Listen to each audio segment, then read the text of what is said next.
Iglesia Ven Señor Jesús se complace en presentar un programa de la palabra de Dios, un programa donde exclusivamente hablamos de la palabra del Señor, temas de edificación para su vida, y pues queremos nuevamente hablar con ustedes acerca de la palabra de Dios.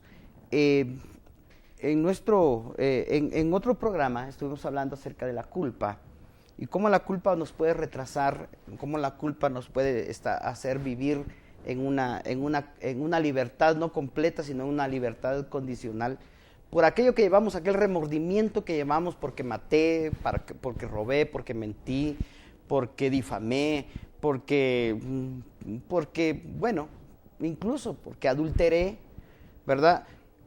Dios nos perdona, pero nosotros no nos perdonamos y llevamos esa culpa, y esa culpa nos hace estar en una relación mala con Dios.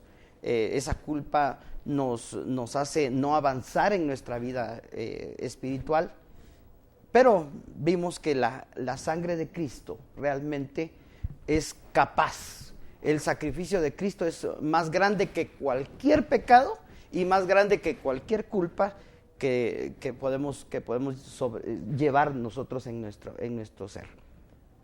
Pero en Isaías capítulo 6 habíamos hablado acerca de que el Señor puso, el serafín puso un tizón, una brasa, un fuego en labios, y eso quitó la culpa y quitó el pecado. Pero en el siguiente versículo, o sea, en Isaías 6:8 dice, después de esto, o sea, después de que pasó este acontecimiento de quitar la culpa y de limpiar el pecado, dice, oí una voz, como que eso lo hizo más sensible a la voz del Señor, porque, dicho sea de paso, la culpa le hace al ser humano ser más sensible a la voz del diablo, porque lo está acusando. Pero ahora, Isaías dice, después de esto, oí la voz. Qué tremendo es esto. Y dice, que decía, ¿a quién enviaré? ¿Y quién irá por nosotros? Entonces tuvo la libertad de responder, dice Isaías, heme aquí, envíame a mí. Pastor, que Dios le bendiga. Gracias. Estamos viendo este tema, pero una de las bendiciones que siguen después de ser libres de culpa es esto, oír la voz de Dios y estar con una libertad preciosa para poder servir al Señor. ¿Qué opinión le merece este pasaje? Definitivamente, hermano, cuando nosotros pecamos, hay una voz interna que nos advierte que hemos hecho las cosas mal. Esa voz es la de la conciencia. Entonces podemos decir que cuando pecamos, nosotros activamos la voz de la conciencia. Eso es bueno, porque nos va a llevar la conciencia a Cristo, al sacrificio que nos perdona. La culpa lo que va a hacer es susceptibilizarnos a oír la voz del diablo. Diablo significa acusador. Cuando una persona vive en constante acusación porque no se perdona a sí misma, porque cree que la sangre de Cristo no tiene el poder para perdonarle y limpiarle de toda maldad, entonces lo que hace es activar la voz del acusador, del diablo, que constantemente le va a estar diciendo, no sirves para nada, ya estás condenado, fuera del propósito de Dios, Dios ya no tiene planes contigo, ya se olvidó de ti, por eso te va a ir mal, y todo lo que te va mal es por culpa de lo que hiciste. Bueno, pero cuando recibimos el perdón de Dios, lo que activamos es la voz de Dios. Nos volvemos susceptibles a la voz de Dios. Entonces, el pecado activa la conciencia. La culpa, el poder del acusador. Pero el perdón nos susceptibiliza a escuchar la voz de Dios. Qué rico, es que por eso yo sigo con lo mismo. Qué rico es el perdón. Es delicioso el perdón. Si hay un deleite en el pecado, y debe haber un deleite en el pecado, si no, no lo hiciéramos. No hay un deleite mayor y más grande que el recibir el perdón de pecados. Eso es totalmente grandiosísimo. Yo me imagino la bendición de Zaqueo cuando recibe el perdón de pecados después de que toda la comunidad lo señalaba y lo censuraba de ser un ladrón, un estafador, un mentiroso, y que de repente venga Jesús y lo perdone al ver el arrepentimiento de Zaqueo. Eso es algo maravilloso. Hablábamos ayer de Barrabás, cómo haber recibido la noticia Barrabás de que en vez de que la guardia lo vaya a recoger para llevarlo a la pena de muerte, le rompen los antecedentes penales policíacos, le devuelven todas las garantías constitucionales, la libertad, la locomoción, todo, como que nunca hubiera delinquido. ¿Cómo saldría Barrabás de feliz de la cárcel? De la misma manera como nosotros, de alguna manera, celebramos cuando somos perdonados del pecado y de la culpa. Pero entonces una persona que ya recibió el perdón de pecados tendrá que esperar un año, tendrá que esperar 6 meses, tendrá que esperar un gran tiempo para que Dios lo llame a servir. Porque en este pasaje estamos viendo, se está desenmascarando el corazón de Dios. Y recordémonos que el corazón de Dios es muy diferente y distante, diametralmente opuesto al corazón del hombre, porque el hombre está enfermo. Dios no. Entonces cuando Dios perdona, limpia, toma la brasa, se la pone en los labios, no para destruirlo, no para que arda de dolor, sino con un objetivo: tu culpa y tu pecado han sido quitados. Entonces ahora viene la propuesta. Yo necesito enviar un predicador a la tierra. Quiero abrir una boca profética en la tierra. Quiero alguien que vaya a las naciones de Egipto, de Asiria, de Siria, de Babilonia, de Israel, a predicarles mi palabra y mi voluntad. ¿Quién irá? ¿Quién irá? Yo necesito un predicador, un vocero. Necesito poner unción santa en un hombre. Necesito colocar revelación en un hombre. ¿Quién irá? Entonces ahora ya sin culpa, ahora ya sin pecado, porque ha sido perdonado. Y no tiene que esperar 1 año, 6 meses, 3 meses. En ese momento Isaías se siente solvente. ¿Por qué? Porque lo han perdonado. Como Barrabás en ese momento puede ir a pedir trabajo. Tráigame su currículum, aquí está. Y sus antecedentes limpios. Pero mire, usted no tiene pasado, revíselo usted. ¿Me explico? Claro. Entonces, ¿qué pasa cuando una persona ha sido ampliamente perdonada? ¿Necesita un gran tiempo para volver a servir? Bíblicamente no. La pregunta es de un Dios que ya perdonó, que ya ministró la culpa. ¿Quién irá? Y dice que Isaías, usted lo acaba de leer magistralmente, dice: yo iré, envíame a mí. Pero unos pasajes antes de recibir el perdón y quitarle la culpa, él dice: yo soy un hombre de labios inmundos, ¿cómo me va a tomar Dios a mí en cuenta? ¿Por qué? Porque el pecado nos descalifica, desde luego.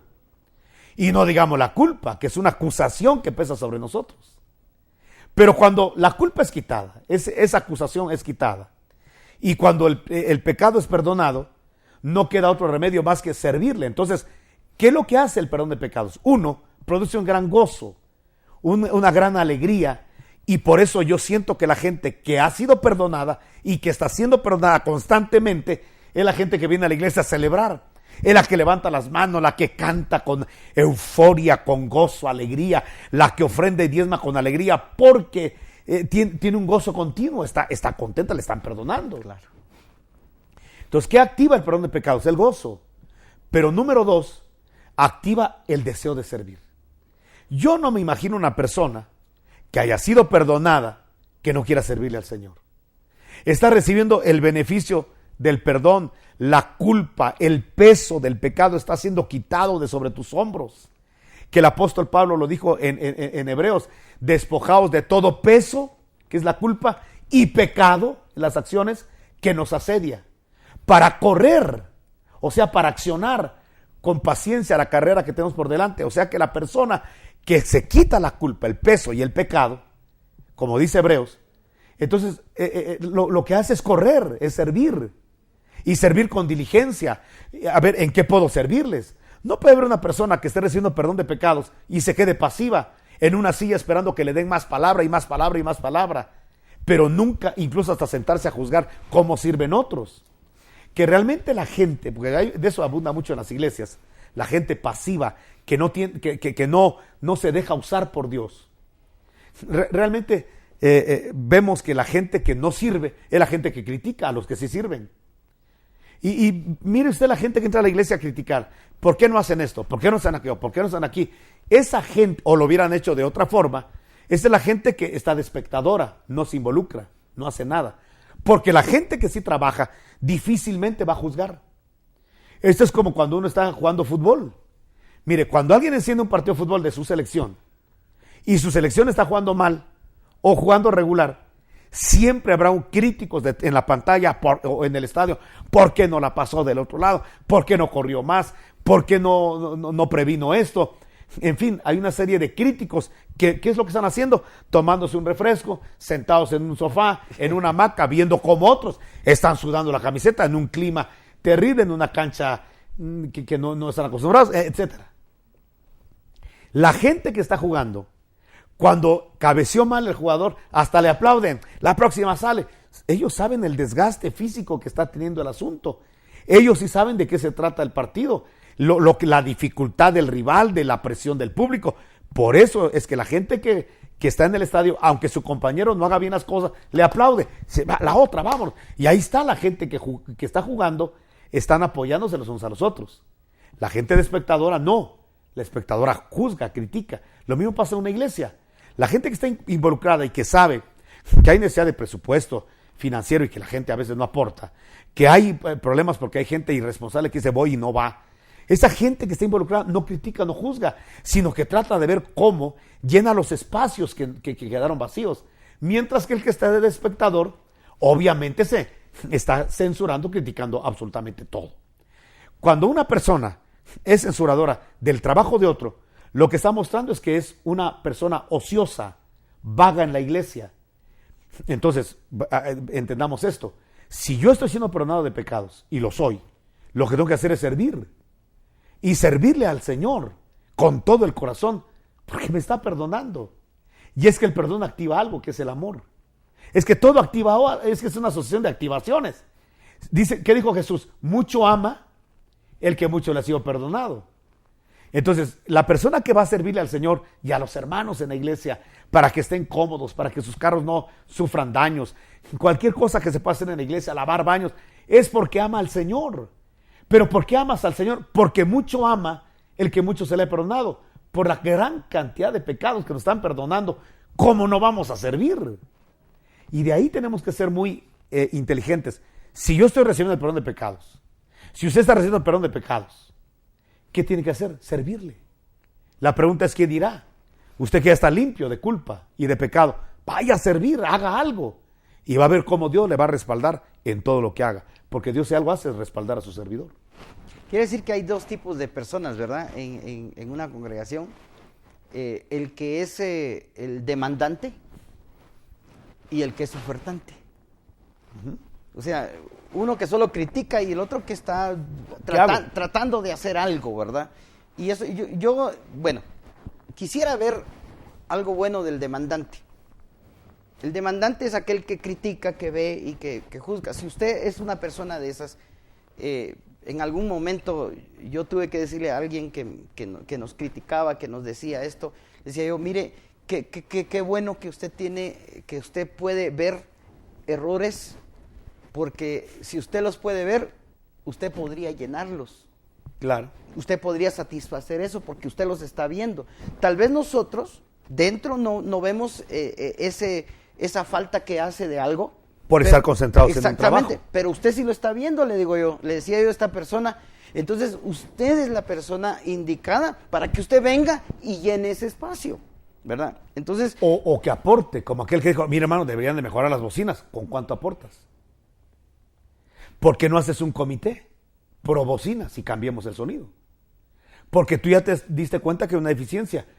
Bueno, ¿por qué no haces tú un comité? Yo te lo autorizo. Hagamos talones de recibos, a ver cómo hacemos una logística, pero como tú ya viste la deficiencia, Dios te quiere usar para que tú suplas esa deficiencia. Así deberíamos de ser. Exactamente.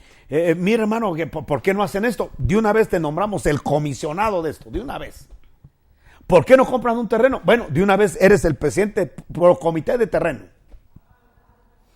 Entonces la gente ya dice, mira, es que no es tan sencillo. Entonces no es lo mismo, ¿cómo se llama? Estar fuera de la situación. Entonces le dicen a uno, no, yo nada más le decía para que lo consideren, para que lo tomen en cuenta. ¿Por qué no te involucras? Claro. Ahora, si una persona, volvemos a la carga, está recibiendo el perdón de pecados, lo mínimo que puede hacer es servirle al Señor. Y todos deberíamos de servirle al Señor, porque todos estamos recibiendo cada mañana la misericordia del Señor. Sí, esto me recuerda a un cierto eslogan que tenemos nosotros con los niños, que es parte de una frase que usamos siempre y que lo usamos en nuestras oraciones y todo, que es conocer, amar y servir a Dios, ¿verdad? Si uno lo conoce, qué bueno, pero uno se tiene que enamorar, y ya enamorado, no hay otra forma de demostrar el amor que sirviendo. Y eso que, hermano, mire, ya enamorado, hasta la jovencita que nunca cocinó está pidiendo libros de recetas, enciclopedias, porque ya se enamoró y le quiere servir claro. a quien ama. Es aquel que nunca, siempre trabajó para él, ahora va a trabajar para otra, porque la ama. Es que el amor activa servicio. Nadie puede decir ama a Dios y no le sirve. La gente que levanta sus manos, te amo, mi vida daría por ti. Bueno, ¿para qué cantas tanto? Mejor empieza a servir, activa el servicio, entonces tu canto va a tener sustancia. Vas a convencer a los ángeles y al mismo corazón de Dios, porque no puedo decir yo te amo y no te sirvo. Claro. Por eso me gusta mucho en las iglesias de México, la pregunta es, en algunas iglesias es, porque allá no le dicen a uno que Dios le bendiga, sino le dicen en presente, Dios te bendice. Dios te está bendiciendo. Y la pregunta es, ¿en qué le estás sirviendo al Señor? ¿En qué le sirves al Señor? Esa es la pregunta, ya es un caballito de batalla, ¿en qué le sirves al Señor? Entonces la persona se queda, si no le estás sirviendo, qué vergüenza. Entonces, si le estás sirviendo, pues ya cuenta, mira, tenemos testimonios de lo que estamos haciendo en este lugar, cómo Dios nos está respaldando de esta forma. Hay una plática. Sería muy bueno poder implementarlo, decir que ya nuestro saludo fuera, Dios te bendiga, pero agregar, ¿en qué le sirves al Señor? Y empezar a activar que todos los miembros de la iglesia sean servidores, porque repito, todos estamos siendo perdonados. Usted iba a poner un ejemplo. Sí, de un enamorado. Luego un enamorado que fuera de serie, siento yo, por lo que hizo. Eso lo encontramos en Génesis, en el libro de Génesis, capítulo 29, versos 18, 19 y 20. Usted va, ahorita acá dice de quién vamos a estar hablando. Dice, y Jacob, Génesis 29, 18 al 20. Dice, y Jacob amó a Raquel y dijo, yo te serviré 7 años por Raquel, tu hija menor. Y Labán respondió, mejor es que te la dé a ti y no que la dé a otro hombre, quédate conmigo. Y el 20 dice, esto es lo que me impresiona, dice, así sirvió Jacob por Raquel 7 años y le parecieron como pocos días porque la amaba.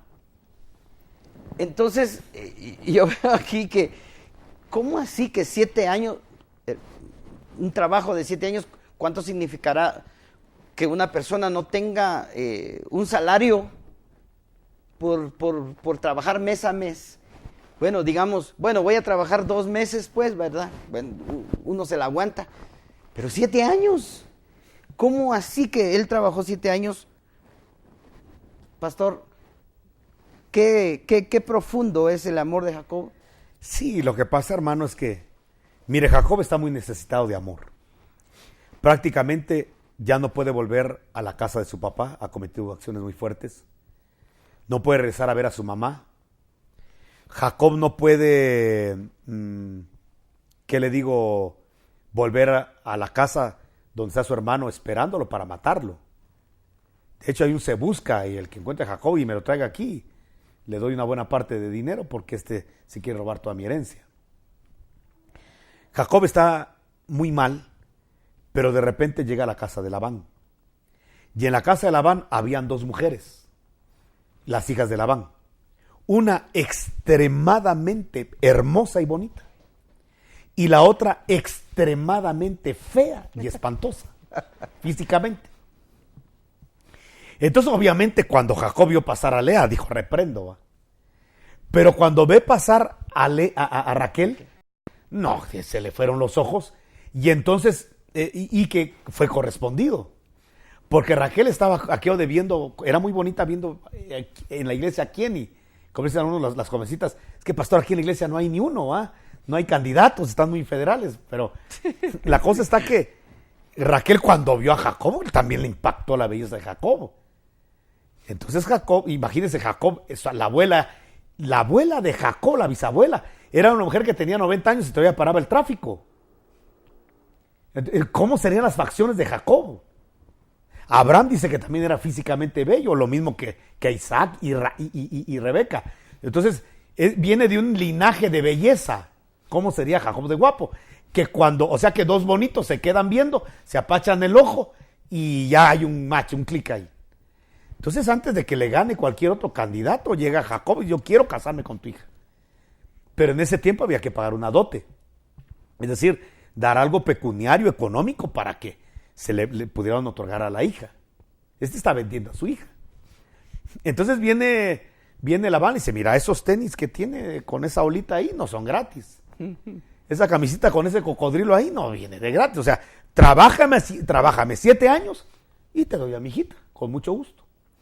Entonces Jacob, como dice usted, va, pues un mes sin salario pasa. Pero ya 6, 8 meses, 1 año, 2, 3, sin poderse comprar nada. Ir a la tienda a querer comprarse iba a dar la marca de una bebida, una cola, ¿va? Querer, comprar una bolsita, algo. Pasar por donde están friendo papas, una de mis papas fritas, nada. Porque todo el salario era para pagar la dote de la que amaba, que era Raquel. Pero ¿por qué no le pesó a Jacob? ¿Por qué Jacob no está, lástima, una porción de una hamburguesa? Nada. Él está complacido, con mucho gusto. Decía, bueno, no tendré una porción de papas, pero ya me quedan 6 años con 300 días para tener a Raquel. Bueno, ya me faltan 2 años con 27 días para tener a Raquel. Bueno, no tendré un pantalón. 7 años no tendré un pantalón, hermano, un par de zapatos. Y todo porque está trabajando para poder tener a Raquel. Pero dice la Escritura que a él no le fue carga, sino que los 7 años le parecieron días, porque la amaba. Entonces decía, bueno, sí, no tengo un par de tenis de ola, ni una camisa que tenga una aguilita por ahí, lo que sea, pero voy a tener a Raquel. Y con ese pensamiento trabajó los 7 años como que le fueran días. ¿Qué es lo que la Biblia nos dice? Que si nosotros amamos, no importa el servicio, el tiempo y los años que hayamos servido, estamos enamorados del Señor Jesucristo, tenemos galardones que conquistar, que el servicio no nos va a hacer carga. No va a ser aquello que, hoy es viernes, nos toca servicio y hay que llegar más temprano. No va a ser hoy domingo, pero ya servimos ya tantos años y otra vez servir. Lo que está denotando es que el nivel de amor le está bajando. Ahora, me llama la atención algo de esta narración bíblica. Cuando ya a la hora de la boda, hermano Hugo, ya los 7 años los trabajó, ya está bien para la boda. Es que hizo el suegro, lo emborrachó. Y ya bien borracho, y como las mujeres se forraban en ese tiempo, solo los ojitos descubrían, le cambiaron a la señora, en vez de darle a la jovencita, en vez de darle a Raquel, que era extremadamente bonita, le dieron a la extremadamente fea, a Lea, que en la mañana todo desmañanado, Jacob, nunca se había emborrachado, cuando despertó y mira quién está a su lado, y ve que no es Raquel. Y ve que trabajó 7 años por Raquel, pero a la que ve a la par, si Lea era fea arreglada, si fea con extensiones de pestañas, con maquillaje, era fea, se imagina en una mañana qué cosa haber sido cuando la volteó a ver. Esa mañana salió corriendo a buscar al suegro, me engañaste, yo no trabajé por ella, trabajé por la otra. Y el Señor dijo, es que no leíste las cláusulas del contrato, hay que leer las letras chiquitas. Le dice, mira, aquí viene en rojo que no se puede casar la grande O perdón, la pequeña, si antes no se casa la grande. Y como no se ha casado la grande, pues entonces ahora te di a ella es tu mujer, ya la tomaste sexualmente, ya estuvo la ceremonia, ella ya es tu mujer. Pero hagamos una cosa, que astuto Labán, trabájame otros 7 años y te doy a mi hija. Y pues es que la narración es muy fuera de serie, porque Jacob aceptó y dijo, está bien, otros 7 años más, no me importa, trabajo otros 7 años más por ella. Eso sí, dámela de una vez. Entonces está bien, se la dieron de una vez, pero trabajó otros 7 años más. ¿Qué quiere decir eso? Que Dios, hermano, nos ve con mucho agrado cuando cumplimos las cosas por amor, pero nos superama más cuando damos algo más superlativo de lo que ya teníamos, lo que se llama la milla extra. Es decir, ya trabajé 7 años, ya cumplí, me pidieron 7 años, 7 años. Pero si tú solo haces lo que te piden, eres un siervo inútil. Jesús preguntó, ¿quién es el siervo inútil? Y la respuesta de Jesús fue, aquel que hace lo que se le ordena hacer. Pero el que hace algo más, pasa de ser un siervo inútil a un siervo útil. Entonces, ¿qué es lo que está haciendo Jacob? Pasar a ser de un siervo útil para su mujer a un siervo inútil, a un siervo super mega hiper útil. Porque va a dar algo más de lo que se le pidió. Hemos puesto el ejemplo de aquel jovencito que llega a la mamá y le dice, ¿sabes qué, mijo? Arregla tu cama, mira cómo está tu cuarto, arregla tu cama. Y ahí hay latas de aguas tiradas, bolsitas de todo ahí tirado, un calcetín de un color acá, otro por allá, un tenis sucio por allá, una correa por allá, todo un problema. Y cuando la mamá regresa y ve el cuarto igual, solo la cama hecha, le dice a su hijo, ¿y por qué no arreglaste el cuarto? Usted me dijo que solo arreglara la cama está arreglada. Ese es un siervo inútil, porque solo hace lo que se le ordena hacer, pero no da algo más. Ahora Jacob está mostrando que él es un siervo inútil, pero también es un siervo útil, porque no solamente va a dar lo que se le pide, sino que va a dar algo más de lo que se le está pidiendo. ¿Y por qué? Porque ama. Entonces el concepto de este pasaje es, no importa los años, no importa lo que sea, no importa si incluso hay actos de injusticia de por medio en el servicio, lo importante es que por amor yo voy a obtener el corazón de mi Señor, voy a agradar a mi Señor que me ha perdonado. Entonces yo lo mínimo que puedo hacer es servirle. Entonces la gente que sirve en un diaconado, pero da algo más extra, que hace algo más por el Señor, y lo está haciendo porque ama. Nadie puede hacer un acto así si no ama. A mí me dicen, haga eso. Usted y yo decimos, no, 7 años trabajar sin salario por una mujer, no, muchas gracias. A no ser que profundamente enamorado, alguien diga, bueno, si son 7 años por ella y la amo, pues vale la pena. Amén, amén. Pastor, hoy en día el servicio al Señor ha declinado inmensamente. Se ha perdido. Hay un caos en muchas congregaciones. Se ha perdido este fundamento, se ha perdido muchas cosas. Hoy hay que llamarlos, hay que darles algún incentivo, una motivación, cosa que nunca ocurrió en nuestro tiempo. Jamás, ¿verdad? en los 80s nunca. Pero yo creo que hay mucho que hablar y yo creo que es un tema muy interesante para que tal vez terminemos aquí y que en nuestro próximo programa nosotros podamos continuar hablando de esto, porque hay muchas cosas de veras, pastor, que podrían servirle a aquellos que nos están viendo, podrían servirles para retomar nuevamente una nueva condición de un servicio, porque realmente si estamos en un servicio obligado, ya se convierte en algo que no es agradable, es una carga, se hacen las cosas de mala manera. Entonces, mejor, yo creo que continuamos, pastor, claro, para la próxima. Y a usted esté pendiente para el próximo programa, porque seguiremos hablando acerca de el servicio por amor. Que Dios le bendiga.